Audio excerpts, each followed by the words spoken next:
Amen. Peuple de Dieu, bonjour. Taifa ya Mungu wa mjambo. Aujourd'hui, nous allons parler sur quelque chose qui est vraiment très importante. Leo tutasema juu ya kitu moja kiko kia lazima sana. C'est-à-dire le mystère de la mort. Sema siri ya lufu. Nous lisons rapidement dans 3 livres. Tunasoma haraka mvitabu tatu. Le premier livre, c'est le livre de Deutéronome. Kitabu ya kwanza ni kitabu ya kumbukumbu la Torati. Le chapitre 30. Mstari wake 13. Le verset 19. Na shairi yake ya 19. Le deuxième livre. Na kitabu cha pili. C'est le livre d'Ecclésiaste. Ni kitabu cha Mhubiri. Le chapitre 8. Mstari wake 8. Et le verset 8. Na mstari wa 8. Le dernier livre. Na kitabu cha mwisho. C'est l'évangile selon Jean. Ni Injili kuambatana na Yohane. Jean chapitre 14 verset 6. Yohane 14 mstari wake wa 6. Deutéronome 30 verset 19, nous lisons au nom de Jésus. Kumbukumbu la Torati 13 na sura yake ya 19 tunasoma. J'en prends aujourd'hui à témoin contre vous le ciel et la terre. Nachukua leo kama washuhuda mbingu na dunia. J'ai mis devant toi la vie et la mort. Nilitia mbele yako lufu na uzima. La bénédiction et la malédiction. Baraka na laana. Choisis la vie. Chakula uzima. Afin que tu vives. Hivi upate kuishi. Toi et ta postérité. Wewe na uzao wako. Ecclésiaste 8:8 nous dit ceci. Mhubiri 8:8 inasema, l'homme n'est pas maître de son souffle pour pouvoir le retenir. Mutu si bwana wa pumzi wake jua apate kuishika. Et il n'a aucune puissance sur le jour de la mort. Na hana na uwezo hata moja juu ya siku ya kufa. Il n'y a point de délivrance dans ce combat. Hakuna ukombozi wala mfungulivu juu ile vita. Et la méchanceté ne saurait sauver le méchant. Na ukali hawezi kuokoa mtu mkali. Jean 14 verset 6. Yohane 14 mstari wake wa 6. Jean 14 verset 6 nous dit ceci. Yohane 6 mstari wa 14 tunasoma. Jésus lui dit, Yesu anamwambia, je suis le chemin, niko njia, la vérité ukweli et la vie. Na uzima. Nul ne vient au Père hakuna mtu anaenda kwa Baba que par moi. Asipokupitia kwangu mimi. Amen. Amen. Aujourd'hui nous parlons sur le mystère de la mort. Leo tunasema kuhusu siri ya lufu. Mais avant cela, kabla ya ile, nous terminons avec la partie qui est restée sur l'armée de Satan. Tunamaliza na ile sehemu ilibakia juu ya jeshi ya Shetani. Sur l'armée de Satan, hier, je vous ai dit que l'armée de Satan est composée de 2 parties. Et ces 2 parties, c'est la partie visible ainsi que la partie invisible. Pour ce qui est de la partie qui est invisible, là nous avons parlé du diable lui-même. Ensuite, nous avons parlé sur les anges déchus et les démons. Ça, c'est la partie invisible. La partie visible, là, nous voyons les sorciers, les magiciens, les rosicruciens, c'est-à-dire tous les êtres humains qui travaillent pour le diable en âme et conscience. Amen. Ça, c'est l'armée de Satan. Et hier, je vous ai dit qu'à la première position, il y a le diable lui-même. Et je vous ai même donné les 3 catégories d'ennemis de Satan. Là, je vous ai parlé de la femme. Après, je vous ai parlé de toute personne qui garde les commandements de Dieu et qui retient le témoignage de Jésus-Christ. Et toute personne qui est née d'une femme. Et là, nous avons conclu ensemble que le diable, il est l'ennemi de l'humanité entière. Amen. Ça, vous allez trouver dans Apocalypse 12, verset 17. Amen, amen. Mais aujourd'hui, nous parlons sur le mystère de la mort. Aujourd'hui, j'aimerais parler sur quelque chose qui est vraiment très capital. Cette chose-là, c'est le choix. Amen. Hein? Amen. Le choix. Devant toi, il y a la vie et la mort. C'est toi-même qui dois faire un bon choix. Amen. Si tu fais un mauvais choix, tu seras maudit, toi et ta descendance. Mais si tu fais un bon choix, tu seras béni, toi, ainsi que ta postérité. C'est ce que la Bible nous dit. On a lu cela. Amen. Beaucoup de gens croient que s'il meurt, c'est la fin. Mais sachez que pour un pécheur, la mort, c'est le début de la souffrance. J'ai vécu dans le monde de Lucifer. J'étais dans le monde astral. J'ai vu des choses terribles. Des choses horribles. Mais bien aimé, d'ailleurs pour toi qui m'écoutes, tu n'auras pas d'excuses devant le Seigneur. Amen. Parce que quand je témoigne, le témoignage que je vous donne, je ne le fais pas pour ma gloire. Mais je témoigne pour la gloire de Dieu. C'est-à-dire pendant que je témoigne, je mets ma vie en danger. Et le Seigneur Jésus, c'est lui qui m'a délivré. Il voit tout ce que je fais. Parce que c'est lui qui m'a dit va témoigner. Lorsqu'il m'avait délivré, lui-même de sa propre bouche, il m'avait dit va témoigner. Parce que moi je n'ai pas été délivré par un homme. Il n'y a aucun pasteur qui avait imposé sa main sur ma tête pour que je sois délivré. Moi j'étais mort le 20 décembre 2003. Le 20 décembre mwaka 2003. Et les gens se préparaient pour aller m'enterrer. Mais pendant ce temps-là, j'étais dans le monde astral avec des chaînes, en commençant par les pieds jusqu'au niveau de la bouche et un gros cadenas. Amen. Amen. Aujourd'hui, j'aimerais que nous puissions tous vraiment arranger nos vies vis-à-vis du Seigneur. L'homme n'est pas maître de son souffle pour pouvoir le retenir. Il n'a aucun pouvoir sur le jour de la mort. Quand la mort vient, qui que tu sois, même si tu parles en langue, la mort n'aura pas peur de toi parce que tu parles en langue. Non. Il y a des gens qui avaient beaucoup de dons spirituels, mais ils sont morts.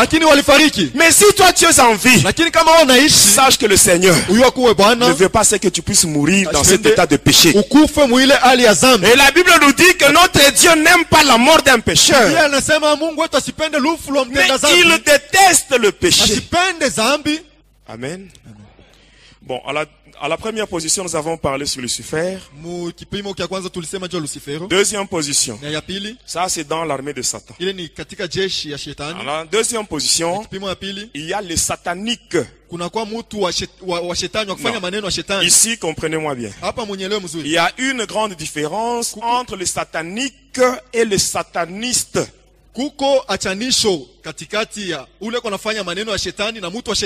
Non, le satanique, ce sont les anges qui sont tombés ensemble avec Lucifer. Mais les satanistes, ce sont les êtres humains qui travaillent pour Satan. On se comprend? Alors les sataniques, ce sont les anges rebelles. Ce sont eux qui occupent la deuxième position. Et ils sont au nombre de 144 000. Cela veut dire le 1/3 des anges de Dieu qui étaient corrompus par Lucifer. Et alors ces anges-là, qui sont au nombre de 144 000, Lucifer, rusé qu'il est, ayant analysé la Bible, dans l'épître de l'apôtre Paul aux Galates, le chapitre 5 et le verset 22, là on nous parle sur le 9 fruits du Saint-Esprit. Alors le diable lui aussi, il a cherché à créer le 9 fruits de l'esprit diabolique. Alors qu'est-ce qu'il a fait? Il a fait la sommation des chiffres qui constituent le nombre de ses anges. kuchanga manamba ile nafanya wingi ya wale wa malaika. C'est-à-dire, on a 144 000. Sema tuko na 144 000. Quand nous faisons la sommation de chiffres, Wakati tunachanga ile manamba nous inafanya allons trouver 9. tutapata 9. Quand vous faites 1 plus 4, 4, 0, 0, 0, ça donne 9. Kama unafanya moja kuchanga na moja na ile 4 4 inafanya 9. Amen. Alors, qu'est-ce qu'il a fait? Nini alifanya? Sur le 144 000, Jua wale wa 144 000, il a pris 72. alichukua makumi saba na Les mbili. 72 là, on les appelle les 72 dieux. Wale wa makumi saba na mbili wanawaita wa makumi saba na wa miungu. Alors, c'est avec ces 72 dieux qu'il a formé son Na gouvernement. wale wa makumi saba na mbili alifanya serikali Les yake. 72 dieux, Wale wa makumi saba na mbili il miungu les a divisés ou répartis en 9 groupes. aliwagawanya mu vipande 9. Et dans l'église, Na ndani ya kanisa amen. Bon, dans la Babylone, vous connaissez très bien la Babylone. kule kubabeli Babylone la grande, vous connaissez. Amen. Hein? Dans cette église-là, muile kanisa ile, bon, moi je n'appelle pas cela église. mimi siitaki kanisa. Bon, dans cette histoire-là, Muile kitu, dans cette boîte-là satanique, hein, muile kitu ya shetani, le 9 groupes-là, ile mankundi on 9 les appelle le 9 cœurs des anges. banaita mioyo 9 ya wamalaika. Et ici, j'attire votre attention. Na hapa nakokota angalisho yenu. Faites très attention, mes bien-aimés. Keba ange wapendwa. Tel que vous êtes, Vile muko, ne faites jamais de prières adressées aux anges. usifanye maombi ya kuambia wamalaika. Amen. Il faut prier Napasha kuomba Dieu au nom de Jésus. Mungu katika jina la Yesu. Même la protection, nous l'avons au nom de Jésus. Hata ukingo tuko nayo kupitia jina la Yesu. N'invoquez jamais les anges. Ushiite kamwe wa Parce que malaika. le diable, hein, Juu ibilisi il a pris même le nom qu'avaient d'autres anges de Dieu. alichukua hata manjini alikuwa na Il a malaika donné wengine wa ce Mungu. nom-là à ces anges. Anapatia hao ba Les malaika anges baki. rebelles. Ba malaika watomboki. Faites très attention. Ukebe ange. Dans cette boîte-là, Muile nkunji. il y avait une prière là que beaucoup de gens ont déjà fait ici. Kulikuwa maombi moja watu wengi wananisha kufanyaka En hapa. Swahili, on disait ceci. Mu Swahili wanasema hivi. Wamalaika walinzi wetu mutulinde katika hatari zote za roho na za mwili. Ça c'est connu. Ile watu wote wanajua. Vous savez que c'est une prière satanique. Unajua sema ni maombi ya C'est pour invoquer les anges de Lucifer. Nicho kuita wa malaika wa Lucifero. Amen. Nous, en tant qu'enfants de Dieu, Sisi kama wana wa nous Mungu n'avons pas besoin d'invoquer les anges. hatuhitaji kuita kuomba wa malaika. Parce que devant Dieu, Kwa maana mbele ya Mungu nous avons de la valeur plus que les anges. tuko na bei kushindia wa malaika. Nous les enfants de Dieu, Sisi batoto wa Mungu nous avons de la valeur plus que les anges. tuko na bei kushindia ba La malaika. preuve en est que Kionyesho ni kuwa il y a des anges qui ont péché contre Dieu. kuko ba malaika walitenda Mais dhambi Dieu mbele ya les Mungu. a chassés. Mungu Mais aliwafukuza. quand l'homme a péché, Lakini wakati mtu quand alitenda l'homme a dhambi, péché, wakati mtu mais alitenda Dieu dhambi, lui-même, Mungu il mwenyewe a envoyé son fils unique alituma mwana wake wa upekee sur terre kwa dunia pour qu'il meure, ili afariki, afin de sauver l'homme qui a péché. ili aokoe mtu Mais ambaye alitenda pas dhambi. pour sauver les anges qui ont péché, qui avaient péché. Hapana jua kuokoa La Bible malaika dit dans walitenda Jean dhambi. 3,16, Biblia inasema mu Yohana car Dieu a 3:16, tant aimé le monde, anasema Mungu alipenda il a ulimwengu donné mzima, son fils unique, akatoa mwana wake wa afin pekee, que quiconque croit en lui hivyo wote ne atamwamini, périsse pas, mais qu'il ait la vie éternelle. asifariki lakini apate uzima wa milele. Aujourd'hui, Leo à cause kwa ajili de Jésus, kwa ajili ya Yesu nous pouvons demander pardon à Dieu. tunaweza kuomba huruma kwa Mungu. Nous rentrons dans la réconciliation avec Dieu. Tunarudia mu mapatano na Mungu. Mais ces anges-là, Lakini wale wa depuis malaika qu'ils avaient été chassés du ciel, tangu baliwafukuza jusqu'aujourd'hui, ils traînent encore dans le ténèbre. mpaka na leo beko nachelewa mugiza. Mais toi qui es enfant de Dieu, Wewe ambao unakuwa tu mwana wa n'as pas Mungu besoin d'invoquer les anges. hauhitaji kuita wa Marche malaika, seulement dans la crainte de Dieu. tembea tu muoga wa Et Mungu. l'ange de Dieu viendra à Na côté de malaika wa toi. Mungu atakuwa pembeni yako. L'ange viendra. La Malaika Bible atakuwa. nous dit clairement, Biblia inasema dans Psaume 34, verset 8, Mzaburi la Bible dit, 34, l'ange de l'Éternel Biblia inasema, campe malaika wa autour de Bwana ceux qui craignent Dieu anafanya kambi pour les pembeni ya wale arracher au danger. wanamwogopa C'est Mungu ça que la Bible tuwatoshe nous dit. kwa hatari. Ndio ile Biblia inasema. Amen, amen. Et le 9 groupe là, Na ile mankundi 9. le premier groupe, Kundi ya kwanza il appelle ça les séraphins. anabaita wa serafino. Or, chez Dieu, il y a aussi les séraphins, n'est-ce Kwa pas? Mungu kuko na wako Deuxièmement, les chérubins. wa pili ni makerubi. Troisièmement, les vertus. Watatu wanakuwa ni matunda. 4. Ya ine 4, ce sont les trônes. inakuwa ni maenzi. 5, Ya tano les dominations. inakuwa mautawala. Les trônes, on appelle encore cela les autorités. Wanaita tena mamlaka. Après les dominations, viennent maintenant les Kisha puissances. mautawala kunakuwa mauwezo. 6, Ya sita 7 sont les ya principautés. saba ni mautawala mamlaka. 8, les archanges. Et 9, les anges. Ya mnane ni wa malaika. J'ai donné le 9 groupes.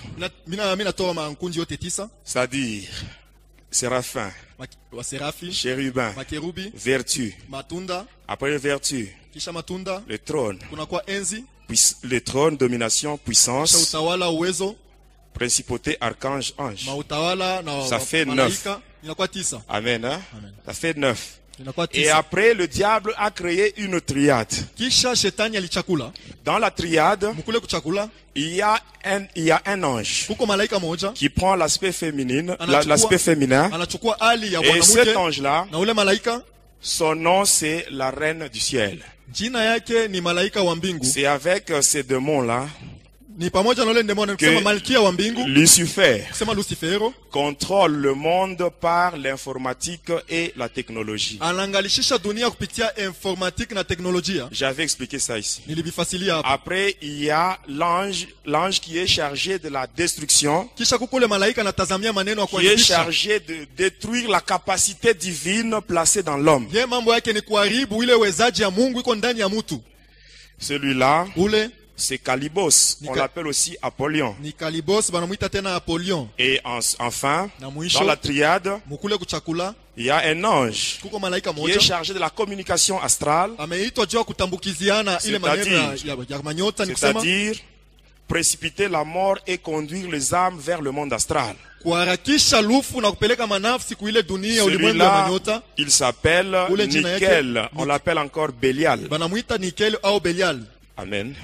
Après la triade, vient ce qu'on appelle la divinité de Lucifer. Là, c'est Lucifer vis-à-vis des anges qui sont tombés avec lui. Là, il se fait passer comme Dieu. Il se fait même adorer. Après cela vient la royauté de Lucifer. C'est-à-dire comment le diable cherche à régner dans ce monde comme le roi. En plaçant dans les 4 coins du monde, il place des démons qui ont comme mission de renforcer le pouvoir du mal dans le monde. Amen. Là, je vous avais parlé sur Mogoa et Jim le Grand, Baémon, Amaémon. Je vous avais parlé sur le signe de la croix. Je vous avais même parlé sur ce qui est écrit dans Psaume 75, verset 7. Où la Bible nous dit que ce n'est ni de l'Orient, ni de l'Occident, ni du désert que vient l'élévation. Mais l'élévation vient de l'Éternel. J'avais expliqué ça ici. Après le 4 rois, vient maintenant le ministère de Lucifer et les démons. Là, maintenant, le diable travaille aussi comme ministre. C'est-à-dire du lundi jusqu'au dimanche. Là, il y a 6 ministres de Lucifer. 6 ministres. Et quand nous prenons la semaine, nous nous rendons compte que la semaine comporte 7 jours. Et là, nous parlons de 6 ministres de Lucifer. C'est-à-dire qu'il reste un jour. Et ce jour-là qui reste, c'est Lucifer lui-même qui travaille comme ministre. Amen. Du lundi jusqu'au dimanche. Ainsi, on commence avec le lundi. Je vous donne ça rapidement parce qu'on doit passer sur, on doit parler sur le monde de Lucifer qu'on appelle communément le deuxième monde. Amen. Le lundi, celui qui travaille. D'abord, les démons, ils travaillent 24 heures sur 24. Mais les heures que je vais vous donner, ce sont les heures de pointe. Les heures où on prend des décisions pour envoyer maintenant des démons.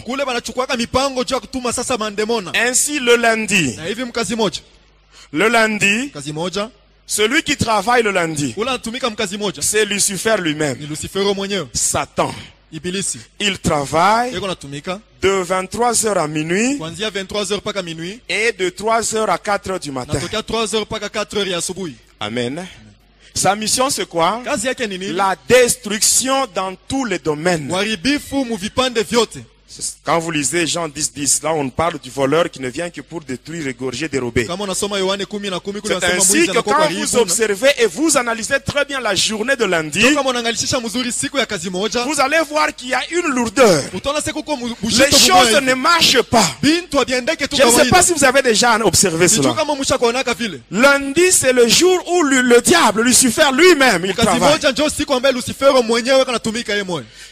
Amen. Mardi. Pour mardi, celui qui travaille, son nom c'est Nabroth. Nabroth, il travaille de 9h à 10h et de 21h à 22h. Sa mission c'est quoi? Répandre l'honneur ainsi que la gloire de Lucifer dans le monde. C'est celui-là qui pousse les êtres humains à faire des choses qui reflètent la gloire de Satan. Quand tu mens, c'est la gloire de qui? Quand tu écoutes la musique mondaine, bien aimé, j'insiste sur ça. Parce que quand j'étais dans le monde de Gouldes, le monde qui est dirigé par le dragon de montagne qu'on appelle Zeus, j'avais vu des musiciens, ceux-là qui nous font la musique mondaine, ceux-là qui nous font la musique profane. Je les avais trouvés là. Il y avait des musiciens qui avalaient des serpents à 2 têtes. Des musiciens qui avalaient des serpents à 3 têtes. Et vous allez voir un musicien, quand il chante, lui-même, il change de voix. Il y a seulement une seule voix qui est à lui. Et les 2 autres voix, ce sont des voix qui sont chantées par les démons. Et en écoutant cette musique dans votre maison, vous invitez les démons. C'est drôle, mes bien-aimés. Il y a des gens dans leur maison, c'est le diable qui règne par la musique mondaine. Mais quand ils ont des problèmes, ils vont vite chez Jésus. Jésus, aide-moi, aide-moi. Non, Jésus ne va pas t'aider. Parce que dans ta maison, c'est déjà le diable qui règne. Ici, j'attire l'attention des parents. Il ne faut pas vous plier aux caprices de vos enfants. Parce que quand ils mettent des musiques mondaines dans vos maisons, quand les démons entrent, ce n'est pas seulement vos enfants qui sont touchés par ces démons. Ces démons entrent et ils mettent du désordre dans toute la maison. Et il y a des blocages. Il y a des difficultés. Amen. Hein? Dans des maisons à cause de ces histoires-là. Et même quand je parle, l'Esprit de Dieu me dit, il y a parmi nous ici beaucoup de gens qui ont ces musiques mondaines-là dans leur maison et ils se disent aussi chrétiens, enfants de Dieu. Mais bien aimés, nous en tant qu'enfants de Dieu, nous devons savoir que nous sommes dans le monde, mais nous ne sommes pas de ce monde. Amen. Tu risques de rater le ciel, hein? À cause des choses là inutiles. Quand tu mens, quand tu fais l'impudicité, quand tu triches, c'est la gloire de qui? Quand tu vas au stade pour voir le catch, c'est la gloire de qui? Quand tu t'habilles mal, c'est la gloire de qui? Amen. Voyez, ces démons-là, ils travaillent sérieusement. La Bible nous dit, en toutes circonstances, nous devons rendre gloire à Dieu. Même dans ma façon de parler, dans ma façon de m'habiller, dans ma façon de marcher, il faut que tout ce que je dois faire, que cela puisse refléter la gloire de Dieu. Mais si tu fais des choses qui reflètent la gloire de Satan, tu es poussé par un démon. Amen. Les anges là de Satan qui travaillent, ils ont des rames et des rames de démons. Amen. Lui, il est là, il prend des décisions pour envoyer les démons. Amen. Il peut avoir plusieurs légions de démons. Un seul ange de Satan. un seul ange, il peut avoir beaucoup de démons, beaucoup de légions. Or, une légion de démons est constituée de 13 000 démons.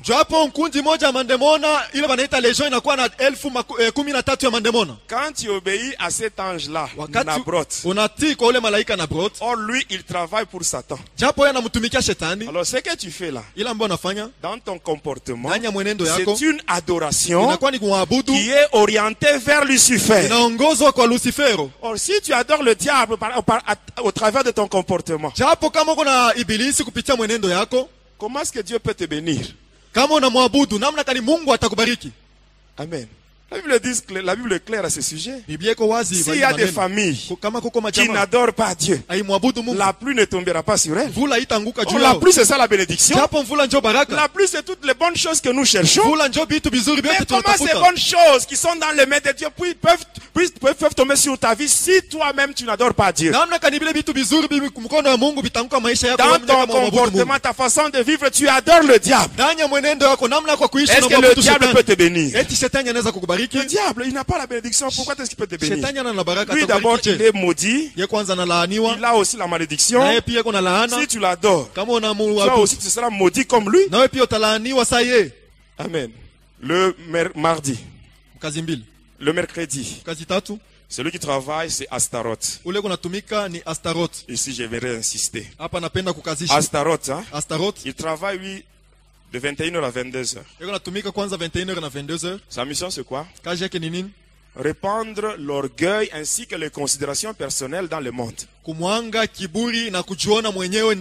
L'orgueil. Amen, hein? L'orgueil. Il y a certaines personnes, il y a des gens qui sont compliqués. Quand il arrive quelque part, il faut qu'on sente qu'il est là. Donc les autres n'ont rien à dire. S'il est là, il doit toujours se mettre en évidence. L'orgueil. Moi je sais. Qu'est-ce que tu connais toi? Moi. Tu es qui? Si le Seigneur Jésus, il retire seulement le souffle. Même si c'est seulement une poussière qu'on va jeter quelque part. Pourquoi l'orgueil? L'orgueil précède la chute. La Bible dit dans Jacques 4 verset 6. La Bible dit ceci. Dieu résiste aux orgueilleux et il fait grâce aux humbles. Et la Bible continue à nous dire ceci. Quand nous lisons Jacques 4 verset 10. La Bible dit, humiliez-vous devant le Seigneur et il vous élèvera. Amen. L'humilité précède l'élévation. L'orgueil. Pourquoi l'orgueil? L'orgueil devant les parents. L'orgueil partout. Si tu as l'orgueil, hein, sache qu'il y a des démons en toi. Amen. Même le diable lui-même, il a perdu sa place au ciel à cause de l'orgueil. Amen. Et cet orgueil-là, dans l'église, l'orgueil, cet ange-là du diable, il travaille, même avec des serviteurs de Dieu. L'orgueil, moi, voyez, moi l'homme de ceci, l'homme de cela. Amen. Vous allez voir des gens, ils vous prêchent là, avec l'orgueil, la met en poche comme ça. Moi, voyez, moi. Mais qu'est-ce que tu connais? Il n'y a que Dieu qui connaît tout. La Bible dit clairement, dans 1 Corinthiens 13 verset 9, la Bible dit que nous connaissons en partie. Il n'y a que Dieu qui connaît tout. Des orgueilleux, des serviteurs de Dieu orgueilleux. Pourquoi ça? Mes bien-aimés, aujourd'hui, nous disons tous que Jésus est puissant. Il est au-dessus de toutes choses. Mais qu'est-ce que Jésus a fait pour mériter ça? La Bible nous dit clairement, dans Philippiens 2, versets 8 à 11, la Bible dit ceci: il s'est lui-même humilié jusqu'à accepter la mort honteuse de la croix. Et c'est ainsi que Dieu l'a souverainement élevé et lui a donné un nom qui est au-dessus de tout le nom, afin que devant le nom de Jésus, tous genou fléchissent et toute langue confesse que Jésus est Seigneur. Il s'est humilié. Lui qui était Dieu, il s'est humilié. Il est devenu un homme simple. Pourquoi l'orgueil? Je sais que vous êtes d'accord avec moi sur ce point-là.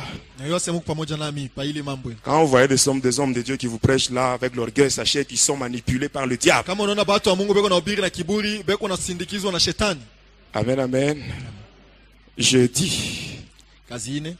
Celui qui travaille pour le jeudi, son nom, c'est Akam. Akam, il travaille sérieusement. De 9h à 10h. De 21h à minuit. De 3h à 4h du matin. Sa mission c'est quoi? Amen. Répandre la haine et la division dans les églises, dans des familles. Amen, amen. Ça marche de pair avec le 5e commandement de Lucifer que j'ai donné hier. Allez propager la haine entre les chrétiens et les divisions dans les églises. J'ai dit ça hier. Et j'ai expliqué cela hier. Amen. Passons à celui qui travaille le vendredi. Celui qui travaille le vendredi, son nom c'est Béké. Il travaille de 23h à minuit. Sa mission c'est quoi? De tourner les gens dans l'œuvre de Dieu et les soumettre aux richesses ainsi qu'à l'autorité de ce monde. Amen, amen. Quand vous regardez bien, tu analyses très bien ta vie. La manière dont tu servais Dieu et la manière dont tu le sers maintenant. Tu vas te rendre compte qu'il y a une grande différence. Tu as beaucoup régressé. C'est ce démon-là qui te fait ça. Il te conduit tout droit vers la malédiction. Parce que la Bible dit, dans Jérémie 48, 10, la Bible dit, maudit soit l'homme qui fait l'œuvre de Dieu avec négligence. Et Jésus lui-même dit ceci. Dans Apocalypse 2, versets 4 à 5. Il dit ceci. C'est que j'ai contre toi. C'est que tu as perdu ton premier amour. Regarde par où tu es tombé. Répands-toi. Et reprends tes anciennes œuvres. Avant que le mal ne puisse t'atteindre. Amen, amen. Mais celui-là, Béké, il ne travaille pas seul. Il travaille avec un démon qu'on appelle Panchar. Panchar, c'est le démon qu'on appelle, c'est le démon qui coordonne les esprits de mort. C'est ainsi que dans cette boîte-là, vous allez voir que le vendredi, il y a la messe de mort. Je ne sais pas si vous avez déjà vu ça. Ici, j'ouvre une parenthèse. Hein? Suivez-moi bien. Qu'est-ce qui se passe dans la messe de Requiem? S'il y a un fidèle de cette boîte-là, s'il y a un fidèle qui est mort, qu'est-ce qu'on va faire? Vous verrez. On va apporter le cercueil. On le met devant la porte. On va fermer toutes les portes. Maintenant, qu'est-ce qui se passe? Vous allez voir ces soi-disant sacrificateurs. Ils viendront là avec un acolyte. Et l'acolyte tient un vase où il y a de l'eau qu'on appelle eau bénite. Et dans ce vase, il y a un truc là qu'on appelle le goupillon. Et le prêtre va prendre ça. Il va commencer à asperger avec force sur le cercueil. Ça, ce sont des choses que vous avez déjà vues. Qu'est-ce qui se passe par après? Amen. À la fin, vous allez comprendre pourquoi le prêtre, il asperge avec force sur le cercueil. Et ce n'est qu'après, on va ouvrir la porte. Et les gens vont entrer, même le cercueil. Et la messe va commencer. À un certain moment, vous allez voir le prêtre. Il va dire ceci. Quand il dit, souvent on chante. Il va chanter comme suit. Il va dire ceci. Le mystère de la foi. Il va dire ça. En Swahili, on dit c'est vraiment dit le fumbo la imani. Amen. Hein? Amen. Et à ce moment-là, vous le verrez. Il va prendre l'ascensoir. Il va commencer maintenant à contenir le cercueil. Et vous verrez, le cercueil sera maintenant dans la fumée. Et quand il dit il est grand le mystère de la foi, c'est à partir de ce moment-là qu'il y a une pierre blanche qui se trouve du côté gauche de la sacristie. Cette pierre s'ouvre. Et il y a 4 légions de démons qui entrent. Et quand ils entrent, ils marchent sur les têtes des gens qui assistent à cette messe-là. Et par après, ils vont entrer dans la fumée qui entoure le cercueil. Et là, vous allez sentir l'odeur de l'encens. Une fois que tu aspires, automatiquement, quand la fumée entre, c'est l'odeur là. Quand ça entre en toi, il y a aussi les démons qui entrent. Et ça, amen. Au nom du vrai Dieu qui m'a délivré, je prends mon Dieu à témoin. Si ce que je dis n'est pas la vérité, que le Seigneur me frappe même maintenant. Même maintenant, que le Seigneur me frappe si je ne dis pas la vérité. Ce que je vous dis, c'est la vérité et tout le prêtre savent ça. Un conseil gratuit. Même dans ton quartier, s'il y a quelqu'un qui est mort, qui est membre de cette boîte-là, qu'est-ce qu'il faut faire? Tu vas ensemble avec eux. Quand ils arrivent à l'église, bon, ça ce n'est pas l'église. Quand ils arrivent devant leur temple, le temple qui abrite la magie sainte, vous les laissez entrer. Qu'ils fassent leurs bêtises là-bas. Et vous restez à l'extérieur. Quand ils vont sortir, vous les accompagnez au cimetière. C'est tout. Amen. Quand j'étais sataniste, j'avais des livres mystiques. J'avais la Bible Tob, la Bible de Jérusalem. Je vous expliquerai comment est-ce qu'on utilise le livre deutérocanonique ou les livres apocryphes. On les transforme en prières mystiques. Le vrai canon biblique comporte 66 livres. Le livre qu'on ajoute, Siracide, Esther grec, Daniel grec, Maccabée. Ces livres-là, les livres apocryphes, les livres deutérocanoniques, ce sont des livres ajoutés par le diable. J'avais le 6e et le 7e livre de Moïse. Or, quand nous prenons la Bible, nous voyons les Pentateuque. C'est-à-dire, nous voyons les 5 premiers livres de la Bible. Ce sont ces 5 premiers livres qui sont attribués à Moïse. Là, nous avons Genèse, Exode, Lévitique, Nombre et Deutéronome. Ce sont les 5 livres attribués à Moïse. Mais dans le satanisme, il y a le 6e et le 7e livre de Moïse. Et qu'est-ce qui se passe par après? J'avais un livre où c'était écrit incantation. Et quand on lit ce livre-là, j'avais même des grimoires. J'avais le grimoire Pentacle de Saint-Pierre, grimoire Pentacle de Saint-Jean-Baptiste, grimoire Pentacle du roi Salomon, grimoire Pentacle de Pie XII. J'avais ces livres-là. Et quand vous lisez le grimoire, vers la fin, c'est écrit ceci: tout prêtre est magicien. Je vous dis vrai. Tout prêtre est magicien. Vous voulez la preuve? Vous voulez la preuve? Vous allez au cimetière. Vous voyez un magicien, il arrive sur une tombe. Dans la tombe, amen, il y a des ossements. Le magicien arrive là, il prend 2 bougies, il met là-bas, il commence à faire des incantations. Et quand vous le voyez comme ça, vous allez dire que c'est un magicien, n'est-ce pas?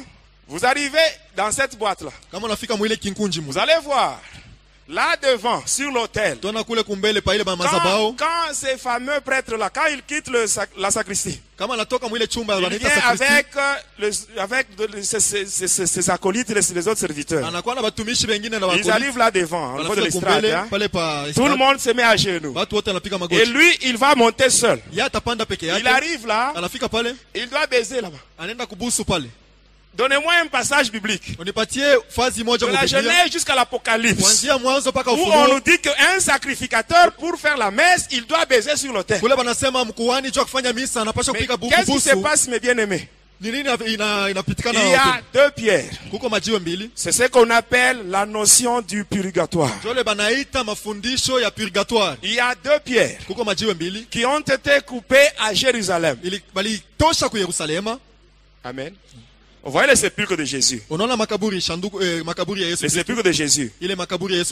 Quand vous arrivez là, à l'entrée, il y avait une pierre. Et à l'intérieur, il y avait une autre pierre où on avait allongé le corps du Seigneur. Ces gens-là, ils sont allés à Jérusalem. À la pierre d'entrée, ils ont coupé une partie. Même la pierre de l'intérieur, ils ont coupé une deuxième partie. La pierre de l'entrée, la partie qu'on a coupée, on appelle ça le pétras. La pierre de l'intérieur, la partie qu'on a coupée, on appelle ça le pétros. Ils ont pris ça, les deux pierres. Ils ont conduit dans le monde d'Armstrong, c'est-à-dire le domaine marial. Arrivé là, par des cérémonies mystiques, ils ont agrandi ce pierre. Et ainsi, qu'est-ce qui se passe? Partout où on veut construire un temple qui doit abriter cette religion-là, on doit aller dans le monde d'Armstrong pour couper à ces deux pierres. La première pierre, Pétras, c'est ce qu'on met pendant qu'on construit le temple, au niveau de la fondation, du côté gauche de la sacristie, on met la pierre là-bas. Et c'est cette pierre-là qui permet aux satanistes, quand ils veulent se rendre dans le monde de Lucifer, qu'est-ce qu'ils font? Amen, amen. Vous êtes fâchés? Amen. Ici j'insiste, hein? Le témoignage que je donne, amen, ça n'engage que moi. Ce n'est pas le pasteur qui m'a dit de parler sur ça. Il n'était pas avec moi dans le monde de Satan. Ce que j'explique, ça n'engage que moi. Amen.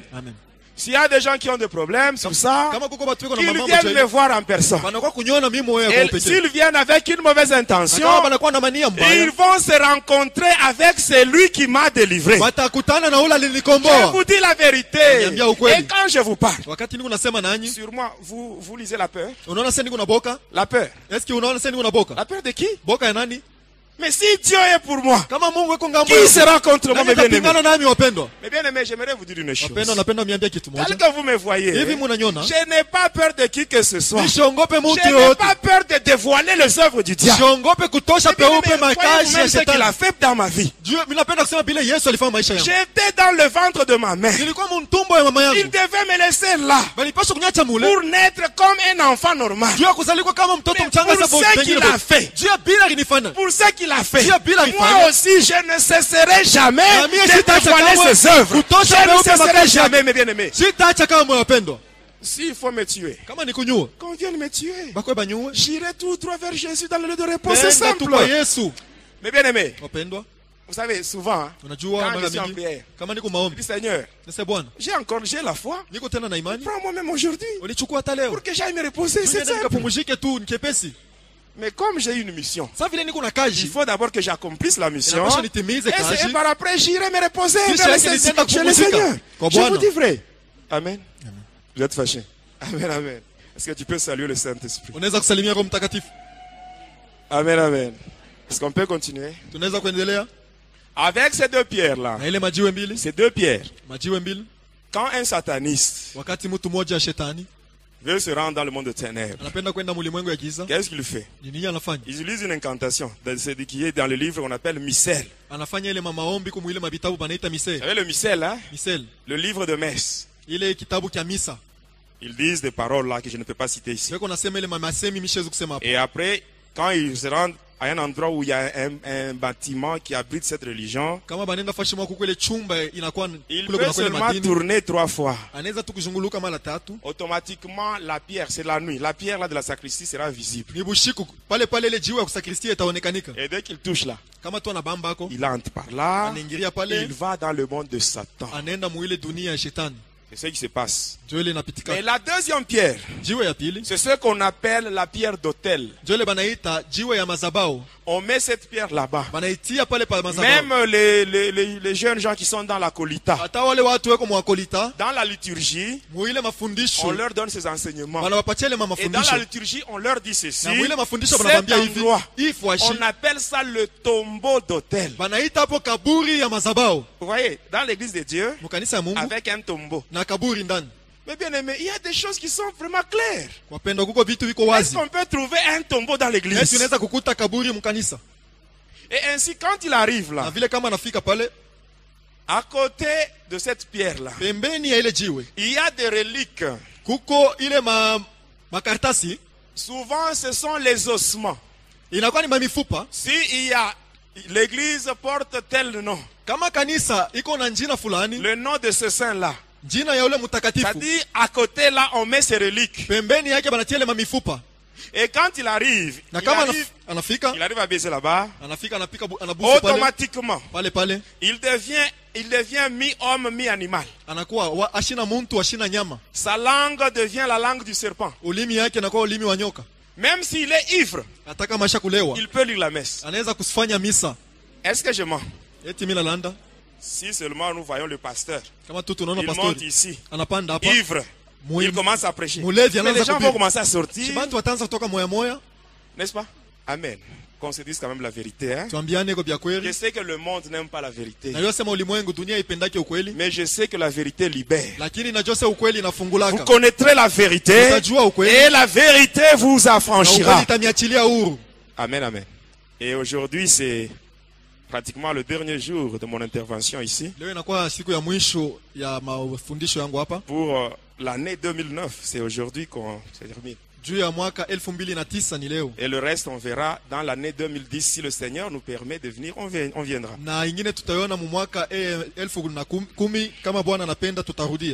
Amen. Demain, je vais intervenir seulement dans le réveillon, mais pendant la journée, je ne travaille pas. Amen, amen. Vous savez pourquoi je parle sur ces choses?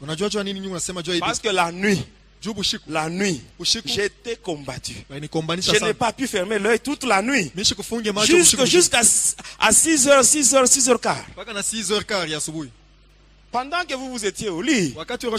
Mais moi, je n'étais pas au lit, je n'ai pas pu même fermer l'œil. Tout ça à cause du diable. Et s'il faut dévoiler les œuvres du diable, je le ferai, partout je témoignerai.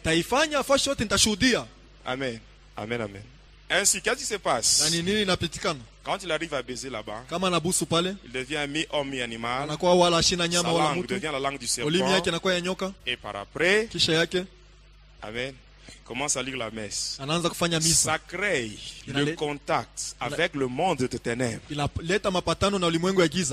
Et là, je vous ai parlé sur le magicien qu'on voit au cimetière avec 2 bougies. Et à l'intérieur de la tombe, on voit il y a des ossements. Mais là-bas, il y a aussi des ossements. N'est-ce pas? Et on place aussi 2 bougies. N'est-ce pas? Et il commence à parler. Mais quelle est la différence y a-t-il entre lui qui fait ça et le magicien qui peut Il y a une différence. Il y a une différence. Et alors, les 2 bougies là, ça représente les 2 piliers de l'arbre de vie kabbalistique. La bougie de la droite, on appelle ça le pilier de la miséricorde. La bougie de la gauche, on appelle ça le pilier de la rigueur. Et ça permet la descente de divinités solaires. Et maintenant, quand on prend l'encensoir, on met l'encens. Il y a la fumée qui monte. Ça, c'est pour atteindre la 9e émanation qui est l'émanation de Lucifer, pour faire descendre l'influence de Lucifer dans l'église. Faites attention. Tout ce que je vous dis, c'est la vérité, la pure vérité. Bon, on parlait sur Panchar. On parle maintenant sur le démon qui travaille le samedi. Son nom, c'est Nabam. Nabam, il a 2 missions. Il travaille lui aussi de 23h à minuit. Sa première mission c'est quoi? Sa première mission, pousser les humains jusqu'aux conséquences fâcheuses de leurs actes. C'est ces démons-là, amen, hein, qui poussent beaucoup de gens à ne pas obéir aux conseils qu'on leur donne. Juste seulement le jour où il verra les conséquences de ces actes, c'est à ce moment-là qu'il va se rappeler des conseils qu'on lui avait donnés. On te dit cesse l'impudicité. Tu ne veux pas comprendre.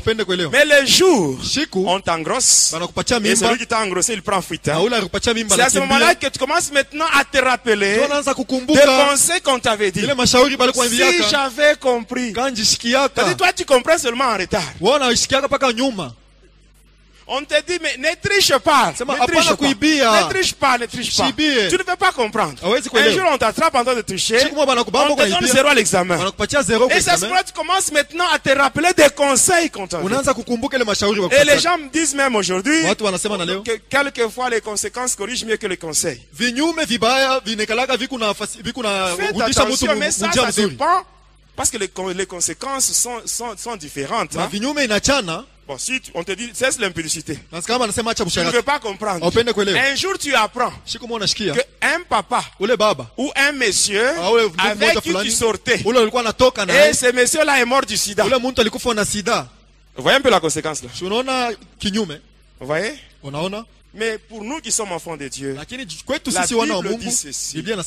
Quand nous lisons 1 Samuel 15, 22, la Bible dit l'obéissance vaut mieux que le sacrifice.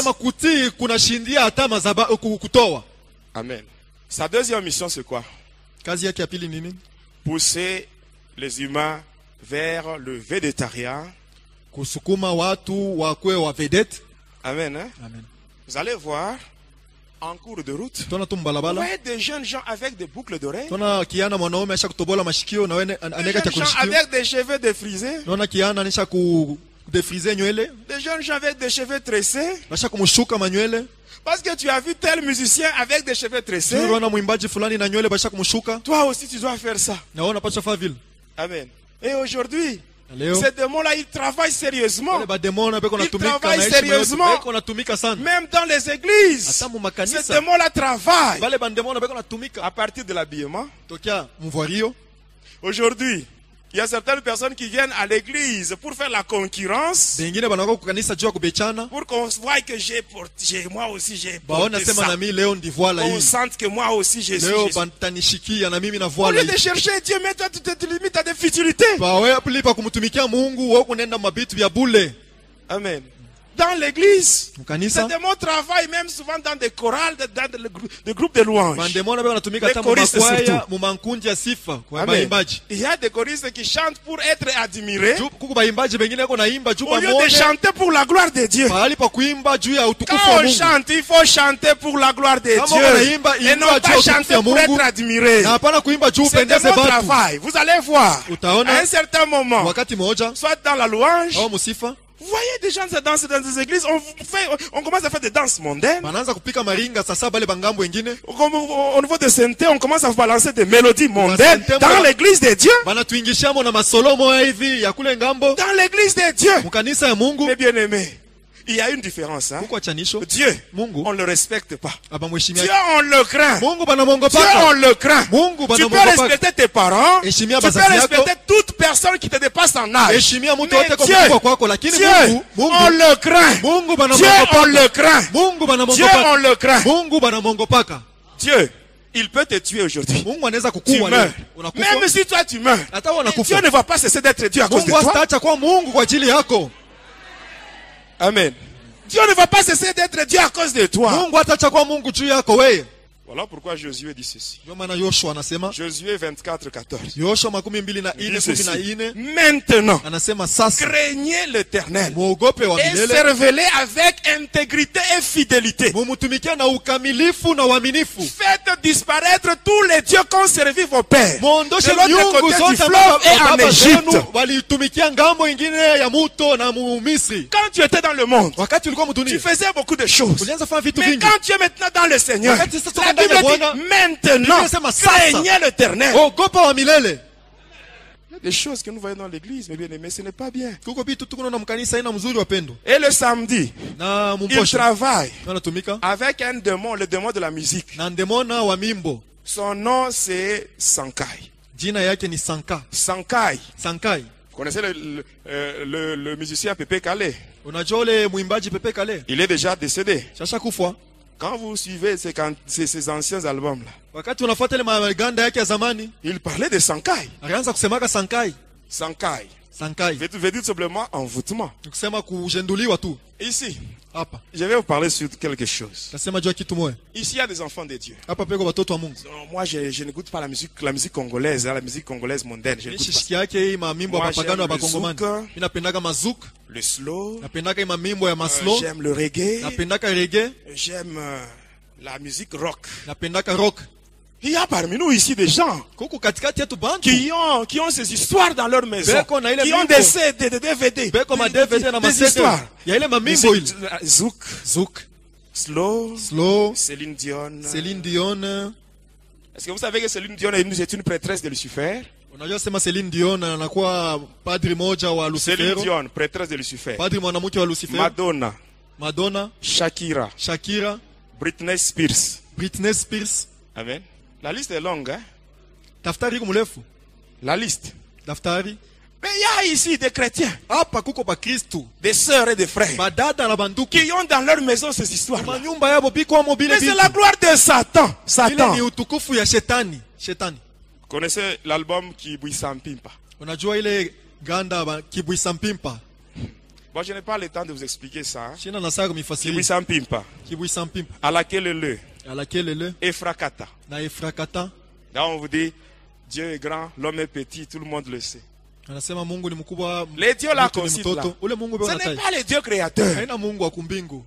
Même les dieux là qui est cité dans la religion musulmane. Quand ils disent Allah Akbar, quand on dit ça, Dieu est grand, ce n'est pas les dieux créateurs. C'est un autre. Celui qui a chanté Efrakata.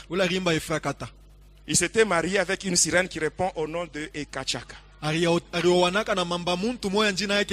Lorsqu'il devait livrer son concert dans une salle mythique de France, à l'Olympia de Paris. L'année 1998, j'étais encore sataniste à ce moment-là. Même le jour de mon mariage, quand j'avais fait le mariage avec Hélène dans le monde de ténèbres, la musique qu'on avait mis ce jour-là, mais c'était la musique de cet homme-là. Je vous dis vrai, son vrai nom, c'est Akram. Akram, ce qui veut dire Antoine Christian Agbe Pamumba. C'est ça son vrai nom. C'est ça son vrai nom. Cet homme-là qui a chanté Frakata, V12, Affaire d'État, cet homme-là. C'est ça son vrai nom. Un sataniste tout fait. Même celui qui a chanté à laquelle Amen, amen. Bon, malheureusement, on n'a pas le temps. Amen, amen. Bon, je termine. Il y aura un jour où je vous parlerai sur ça. Hein, mais je vous donnerai même les titres des albums. Ultimatum, loi, droit de veto. Tout ça. L'inspiration donnée par Lucifer lui-même. Même le cantique là de Céline Dion, pour que tu m'aimes encore. Lucifer lui-même. Pour mon mariage, on avait la chanson là qu'on avait mis ce jour-là était tirée de l'album Magie. Le titre c'est Petit à London. C'est ce qu'on avait mis pour pour la danse ce jour. Le jour de mon mariage. Je vous parlerai même sur mon mariage. Je m'étais marié de l'autre côté. J'avais une femme et des enfants. Et je vous dis la vérité. Mais vous voulez que je puisse cacher? Mais si je cache, c'est comme si je suis en train de glorifier Satan. Bon, je vous promets que je vous donnerai d'autres. Ceux qui restent, je donnerai. Je donnerai tout, donc toutes les explications. Amen. Sur les différents albums, comment est-ce qu'on a chanté ça. Le dimanche, celui qui travaille, c'est Akiel. Le démon de la pauvreté, c'est celui-là qui pousse les gens à ne pas offrir. Il travaille de 12h à 1h du matin pour maintenir les gens dans la pauvreté. Le diable aime la pauvreté. Il veut que les enfants de Dieu restent dans la pauvreté. Parce que si on est pauvre, on ne va pas traîner, on ne va pas faire beaucoup de temps, on va encore rentrer chez Lucifer. La pauvreté pousse les gens vers Lucifer. On devient facilement sorcier si on est pauvre. C'est pour cela que vous devez tout faire pour combattre la pauvreté. Et la pauvreté, on peut la combattre seulement quand on sait offrir à Dieu. Quand on sait soutenir l'œuvre de Dieu, c'est le seul moyen pour combattre la pauvreté. Alors je termine avec ce que je vous ai dit, la mort. C'est ce que je vous ai parlé, je vous ai dit au début, le mystère de la mort. Amen, amen. En ce moment, j'attire maintenant l'attention de tout le monde. Ça, c'est une affaire qui concerne tout le monde. La mort, c'est un rendez-vous auquel personne ne peut échapper. Qui que tu sois, sache que la mort est là. La mort. Le problème n'est pas de mourir, mais le problème est de savoir où est-ce que j'irai après la mort. C'est ça le grand problème. Amen. Qu'est-ce qui se passe? Le monde de Lucifer, c'est le monde de Pandémonium. Un monde composé de 3 parties. La première partie, on appelle ça le monde de Tartarus. Après cela vient le monde de Polion. Et enfin, la troisième partie, c'est le monde astral. Aujourd'hui, je m'intéresse seulement au monde astral. Le monde astral, c'est l'endroit où vont tous ceux-là qui meurent loin de Christ, c'est-à-dire dans le péché. Quand je vous parle de ce monde-là, moi que vous voyez, j'étais là. J'avais vu ce monde. Et c'est horrible. Le monde astral, quand j'étais là, c'est un monde qui est aussi divisé en 3 parties. La première partie, c'est ce qu'on appelle monde astral quartier esclave.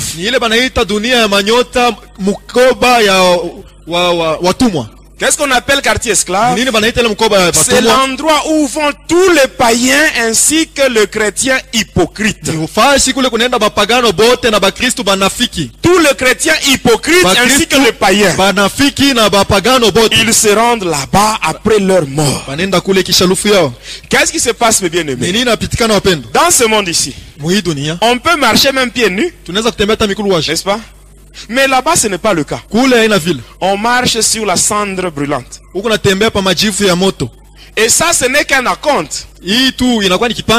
Parce que la finalité, c'est la guerre avec le diable. Le lâche de feu de souffle. Et ça, ce n'est qu'un acompte. Quand tu meurs, loin de Christ, étant païen ou chrétien hypocrite. Être chrétien, mes bien-aimés, ce n'est pas avoir la Bible. Être chrétien, ce n'est pas parler en langue. Être chrétien, c'est marcher conformément à la volonté de Dieu. Être chrétien, c'est naître de nouveau. Être chrétien, c'est marcher dans une nouveauté de vie.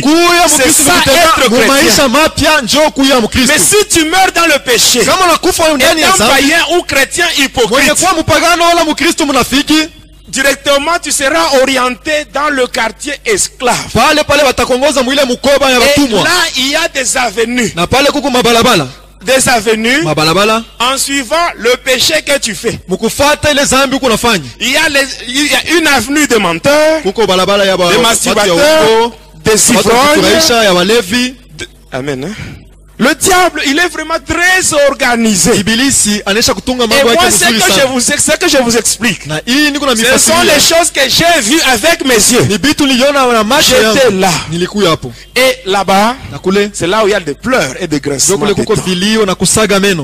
En fonction du péché que tu fais, sache qu'il y a déjà une avenue qui est déjà attribuée pour toi. Tu peux te dire, moi je suis menteur, je suis impudique. Maintenant j'irai dans quelle avenue? Sache que parmi les péchés que tu fais, il y en a un qui dépasse les autres. C'est que toi-même tu appelles mon péché chéri. C'est que tu ne confesses pas. Tu arrives devant un homme de Dieu, tu parles, tu fais ta confession, mais tu dis ça c'est pour moi, ça c'est pour moi. C'est que tu gardes là, c'est ce qui va te donner une avenue. Après le quartier esclave vient la deuxième partie du monde astral, c'est la fournaise de Lucifer. J'avais vu un grand lac, un grand lac de feu. Et quand j'étais là, c'est un département qui est contrôlé par Lucifer lui-même. Et quand j'étais là, je voyais une fumée qui sortait. Et il y avait des gens qui pleuraient. Mais qui sont ces gens que j'avais trouvés là? Ce sont des vrais chrétiens. Suivez-moi bien. Des vrais chrétiens qui ont combattu le diable durant leur séjour terrestre. Mais avant de mourir, ils ont péché, mais ils ne se sont pas repentis. Amen. Je reprends. Je reprends. Le lac là, la fournaise de Lucifer. J'avais vu ça. Et là, il y avait une fumée qui sortait. Il y avait des cris. Il y avait des gens qui pleuraient. Les gens qui étaient là, ils étaient dans le feu. Je les avais vus. Ils étaient dans le feu. Ils sentaient la douleur du feu. Mais ils n'étaient pas consumés. Ils sont là. Et ces gens-là, ce sont des vrais chrétiens qui ont combattu le diable durant leur séjour terrestre. Parce que même ici, quand nous prions, nous chassons les démons, nous envoyons le feu dans le monde de ténèbres. Effectivement, il y a des choses terribles qui se passent. Le diable, il est mal à l'aise. Il y a des choses qui sont détruites. L'organisation du diable n'est plus stable à cause de nos prières que nous faisons ici. Amen. Mais toi qui combats le diable, il cherche ta vie. Il cherche. Lorsque tu vas pécher, au lieu de te repentir rapidement, on vient même te prodiguer des conseils. Et tu commences même à dire, est-ce que je suis le seul? N'est-ce pas tel aussi avait fait ça? Même les pasteurs avaient fait ça. Oh mais bien aimé, le salut est individuel. Tu ne seras pas jugé en fonction de ton pasteur. Non. Tu seras jugé en fonction de ce que toi-même tu fais. Si tu es un chrétien, tu combats le diable. Tu détruis les œuvres du diable par tes prières. Si quelque part tu te rends compte que tu y as péché, il faut faire vite. Tu dois te repentir. Tu demandes la sanctification. Tu te répands et tu demandes le sang de Jésus pour être sanctifié. Mais si tu ne fais pas ça, toi qui combattais le diable, toi qui as déjà régressé, sache que c'est le diable qui fait ça. La Bible dit ceci, que ceux qui se sanctifient davantage. Mais toi tu combattais le diable. Regarde maintenant aujourd'hui comment tu as régressé. Regarde comment tu as régressé. C'est le diable qui fait ça pour t'éloigner de Dieu afin de te tuer. Et quand il va te tuer, toi tu n'iras pas dans le quartier esclave. Mais toi c'est la fournaise qui t'attend. Tu es là. Regarde la manière dont tu servais Dieu et la manière dont tu le sers maintenant. Tu dois te rendre compte que tu as beaucoup régressé. Ça c'est le diable qui fait ça. Pendant que tu es en train de régresser, le diable aura maintenant accès à ta vie et il te prend tu vas là. Tu te souviendras de moi, hein? Mais ça sera trop tard. Ça sera trop tard. Et le dernier endroit, c'est ce qu'on appelle le séjour de mort. C'est-à-dire au monde astral, séjour de mort. C'est là où vont tous les êtres humains qui ont travaillé pour le diable en âme et conscience. Sorciers, magiciens, rosicruciens, catcheurs. Quand tu meurs, le diable ne va pas te remercier. Il ne va pas dire comme toi tu as offert 200 personnes, ça va. Ce n'est pas ça. Ce n'est pas ça. Il te prend. Hein? Tu vas maintenant dans une cellule. Et là, il y a plusieurs cellules. Dans chaque cellule, il y a une personne avec des chaînes et un gros cadenas au niveau de la bouche. Moi, quand j'étais là, j'ai vu le président Mobutu. Je l'ai laissé là avec ses chaînes et un cadenas. J'ai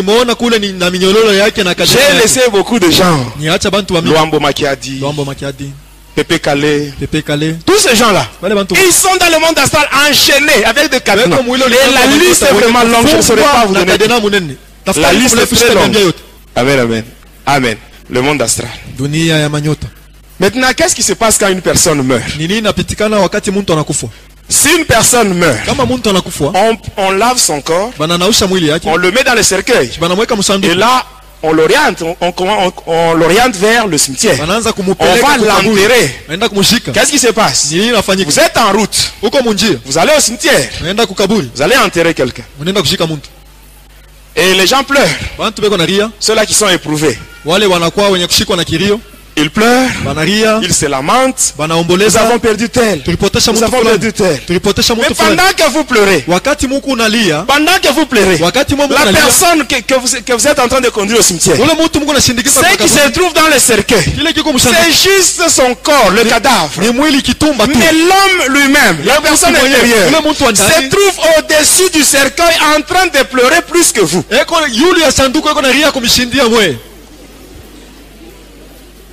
Se trouve au-dessus du cercueil. C'est la raison pour laquelle le prêtre, avant de faire entrer le cercueil dans l'église, on commence par asperger sur le cercueil afin de maîtriser cet esprit qui est au-dessus du cercueil.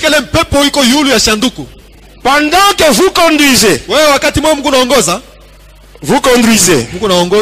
le cercueil et le cadavre au cimetière, la personne elle-même, l'homme intérieur, se trouve au-dessus du cercueil en train de pleurer, plus que vous. Il quitte même le dessus du cercueil. Il va maintenant s'accrocher aux membres de sa famille. Mais il passe dans le vide parce que son corps est devenu immatériel. À ce moment-là, la personne pleure. La personne cherche même les évangélistes qu'on lui prêche la parole afin de croire. Mais c'est trop tard. La parole que tu négliges, il y aura un temps tu chercheras la parole, mais tu ne la verras pas. La personne pleure. À ce moment-là, même si la personne crie, Jésus, viens me secourir, viens mon secours, Jésus ne viendra pas. Parce que Jésus, il n'est pas un Dieu de mort, mais c'est un Dieu de vivant. Pendant que tu es encore en vie, change ta façon de vivre. Tu as encore l'occasion. Abandonne l'impudicité, abandonne le mensonge, abandonne la médisance, abandonne l'escroquerie, abandonne ce que tu fais, abandonne toutes ces mauvaises choses, abandonne. Tu as encore l'occasion.